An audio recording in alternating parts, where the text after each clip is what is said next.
សុខទុក្ខយ៉ាងណាហើយសុខភាពជីវិតបងប្អូនទាំងអស់គ្នាចុងឆ្នាំ2024ចូលឆ្នាំ2025មកលើហើយសល់តែមួយខែទៀតហ្នឹងអាចចូលឆ្នាំថ្មីហើយរីឯខ្ញុំវិញតាំងពីទៅលេងស្រុកខ្មែរត្រឡប់មកពីអាមេរិកវិញគឺគីឡូឡើងស្រើតបងប្អូនជីវិតធម្មតាតែងតែជួបរឿងជូរចត់ល្វីងជូរប្រៃឬក៏ភីងមានពេលខ្លះក៏សប្បាយរីករាយពេលខ្លះក៏ជួបទុក្ខកង្វល់អីចឹងទៅប៉ុន្តែរឿងហ្នឹងយើងទុកមកសំខាន់ណាស់ថ្ងៃនេះចង់ចែករំលែកប្រាប់បងប្អូនទាំងអស់គ្នាពីវិធីបំពងសាច់មាន់ចាដូចយើង KFC នៅក្នុងហាងពេលដែលយើងទៅញ៉ាំអញ្ចឹងបងប្អូនទាំងអស់គ្នាអញ្ចឹងហើយខ្ញុំប្រាប់បងប្អូនពីតិចនិចការចៀនការធ្វើផ្លូវមាន់កុំឲ្យវាមានឃើញឈាមអីចេញខាងក្រៅអញ្ចឹងបងប្អូនឃើញខ្ញុំវះខ្ញុំវះផ្លូវមាន់ដល់ឆ្អឹងអញ្ចឹងខ្ញុំកោនដូចត្រីប៉ុន្តែខ្ញុំវះតែសាច់ខាងក្នុងទេសាច់ខាងក្រៅដូចស្បែកអញ្ចឹងខ្ញុំអត់វះទេគ្រឿងផ្សំប្រឡាក់សាច់មាន់របស់ខ្ញុំគឺមានតែ3មុខឯងបងប្អូនគឺមានម្សៅរ៉ូឌី1ស្លាបព្រាបាយម្រេចម៉ដ្ឋកន្លះស្លាបព្រាបាយស្ករស1ចុងស្លាបព្រាបាយបន្តិចចាបងប្អូនសាច់មាន់ណាបងប្អូនប្រឡាក់គ្រឿងគឺលៃទៅតាមសាច់មាន់ដែលបងប្អូនមានដូចខ្ញុំអញ្ចឹងមាន14ផ្លូវចាផ្លូវធំប្រឡាក់ទុករយៈពេល30នាទីចាំយើងយកមកបំពងឬក៏បងប្អូនចង់ទុកក្នុងទូទឹកកករយៈពេល1យប់ក៏បានដែរឥឡូវនេះចូលមកដល់វគ្គរៀនលាយម្សៅដើម្បីយកទៅប្រឡាក់ជាមួយនឹងសាច់មាន់នេះគឺជាម្សៅបំពងចំនួន150ក្រាមនេះគឺជាម៉ាកបងប្អូនទៅផ្សារសួររកអ្នកលក់ថារោងម្សៅបំពងគេឲ្យយើងហើយបន្ទាប់មកយើងដាក់រ៉ូឌី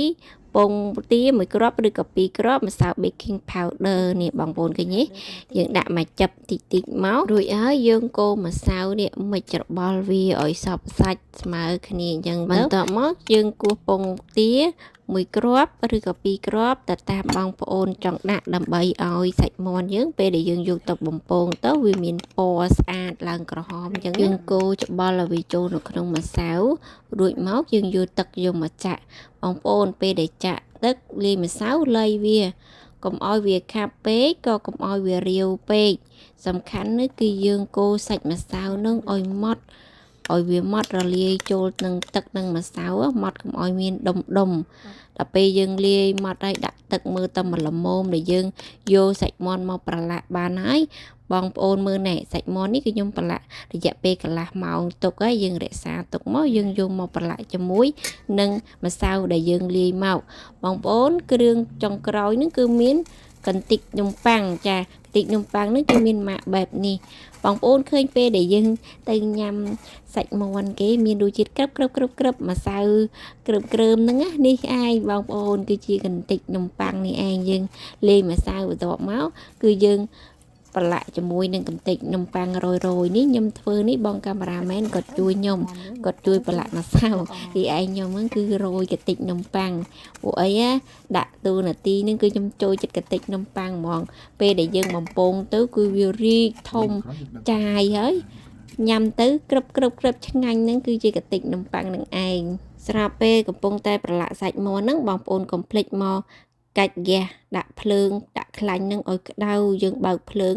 ដាក់ឲ្យក្តៅខ្លាំងមែនតែនទើបយើងយកសាច់មាន់ដែលប្រឡាក់រួចនឹងយកមកដាក់ក្នុងឆ្នាំងបងប្អូនឃើញទេគឺខ្លាញ់នឹងសាច់មាន់ដល់ពេលយើងដាក់ទៅគឺពពុះខ្ជុលខ្លាំងចឹងតែម្ដងចំណុចនេះខ្ញុំប្រាប់បងប្អូនបន្តិចសម្រាប់សម្ភារៈដែលយើងយកមកចាក់ខ្លាញ់នឹងឆ្នាំងក៏បីយើងត្រូវតែស្ងួតកុំឲ្យមានសើមសម្ភារៈដែលយើងយកមកប្រើប្រាស់ទាំងអស់ដាច់ខាតត្រូវតែស្ងួតកុំឲ្យមានជាតិសើមជៀសវាងដល់ពេលយើងចាក់ខ្លាញ់មកបំពងទៅវាអាចនឹងផ្ទុះជាមួយនឹងជាតិទឹកដែលជាមួយនឹងសម្ភារៈដែលយើងប្រើប្រាស់យកមកប្រឡាក់តាំងពីប្រឡាក់សាច់មាន់ក៏ដូចជាសមឬចង្កឹះដែលយើងចាប់ហ្នឹងបងប្អូនកុំឲ្យមានជាតិទឹកអីសោះតែកាលណាមានជាតិទឹកពេលដែលយើងយកមកបំពងសាច់មាន់ខ្លាញ់ទាំងអស់ហ្នឹងគឺវាផ្ទុះគឺវាខ្ទាតសម្ភារៈប្រើប្រាស់ទាំងអស់គឺយើងត្រូវតែលាងឲ្យស្អាតឲ្យសម្ងួតឲ្យស្ងួតទាំងអស់ទើបយើងយកមកធ្វើម្ហូបមុខម្ហូបគ្រឿងបំពងឲ្យតែបំពងមិនថាបំពងសាច់មាន់សាច់ត្រីបំពងសាច់ជ្រូកអីផ្សេងទេសម្ភារៈទាំងអស់ត្រូវតែស្ងួតអញ្ចឹងបងប្អូនពេលដែលបំពងទៅគឺអត់ផ្ទុះអត់ខ្ទាតខ្លាញ់ធ្វើឲ្យយើងរលាកដៃរលាកជើងរលាកមុខធ្វើឲ្យយើងរត់គេចដូចខ្ញុំអញ្ចឹងបងប្អូនដែលយើងអត់ដឹងអញ្ចឹងខ្លាចបំផុតអារឿងបំពងខ្លាញ់ខ្ទាតអញ្ចឹងព្រោះអីខ្ញុំអាកាលដែលខ្ញុំអត់តន់ចេះបងប្អូនទាំងឲ្យតែឮថាមុខម្ហូបបំពងឬក៏ចៀនអីអញ្ចឹងគឺគ្រួសារខ្ញុំអត់ឲ្យខ្ញុំធ្វើទេព្រោះអីខ្លាច ខ្លាញ់ខ្ទៀតខ្លាញ់អីអញ្ចឹងគាត់អ្នកធ្វើហើយឥឡូវហ្នឹងក៏លេចមកដល់សាច់មាន់យើងចិត្តឆ្អិនហើយបងប្អូនពេលដែលសាច់មាន់ភ្លើងដែលវាបាន70%បងប្អូនចាប់ផ្ដើមបន្ថយភ្លើងតិចមក60-50%អីហ្នឹងគឺបងប្អូនបន្ថយភ្លើងដើម្បីកុំឲ្យវាខ្លោចអញ្ចឹងបងប្អូនយើងរងាស់វាមកល្មមខ្លាញ់ដើម្បីឲ្យវាឆ្អិនដល់ខាងក្នុងដល់ឆ្អឹងវាបងប្អូនបន្ទាប់ពេលដែលឆ្អិនពេលដែលសាច់មាន់ចិត្តឆ្អិន90%ហ្នឹងគឺបងប្អូនចាប់ផ្ដើមបើកភ្លើងខ្លាំងយកតែម្ដងបើកភ្លើងខ្លាំងដើម្បីបណ្ដេញខ្លាញ់នឹងឲ្យវាចេញពីសាច់មាន់បន្ទាប់មកចាំយើងស្រង់សាច់មាន់នឹងឆ្អិននឹងយកមកដាក់នៅក្នុងកញ្ច្រែងវិធីដែលយើងធ្វើនឹងគឺសាច់មាន់យើងបណ្ដេញខ្លាញ់ចេញពីសាច់មាន់បើកភ្លើងខ្លាំងដល់អញ្ចឹងហើយសាច់មាន់ពេលដែលយើងយកមកដាក់សម្រស់ខ្លាញ់មកវាអត់មានបៀមហៀកខ្លាញ់នៅខាងក្នុងសាច់មាន់អញ្ចឹងបងប្អូនពេលដែលយើងយកមកញ៉ាំសាច់មាន់ហ្នឹងទោះបីជាវាត្រជាក់ក៏សាច់ខាងក្នុងវាអត់មានបៀមខ្លាញ់ដែរយើងធ្វើពិធីបែបហ្នឹងគឺល្អខ្លាំងណាស់បងប្អូនចានេះជាតិចនិចកលឹះនៃការចៀនបំពងសាច់មាន់ដើម្បីឲ្យវាមាន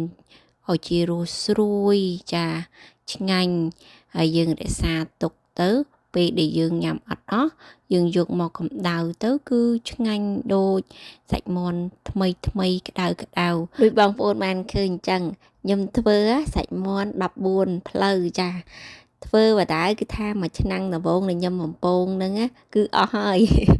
គឺថាថតអត់ទាន់ទេឆ្អិនហើយគឺថាបើនិយាយបើសិនជាថាលក់វិញលក់ដាច់ណាញ៉ាំខ្ទេចតែម្ដងបងប្អូននេះមកមើលសភាពសាច់មាន់នៅខាងក្នុងដល់ពេលយើងហែកវាមកគឺអត់មានជាតិឈាមឬក៏កកខ្លាញ់នៅខាងក្នុងអត់មានទេបងប្អូនសភាពគឺល្អខ្លាំងមែនទែនយើងយកមកញ៉ាំជាមួយនឹងទឹកជ្រលក់ឬក៏ជ្រក់អាហារយើងញ៉ាំលេងឬក៏ញ៉ាំជាមួយបាយអញ្ចឹងណាបងប្អូនចាវីដេអូរបស់ខ្ញុំក៏ដល់ទីបញ្ចប់សូមអរគុណសូមជម្រាបលាបាយបាយ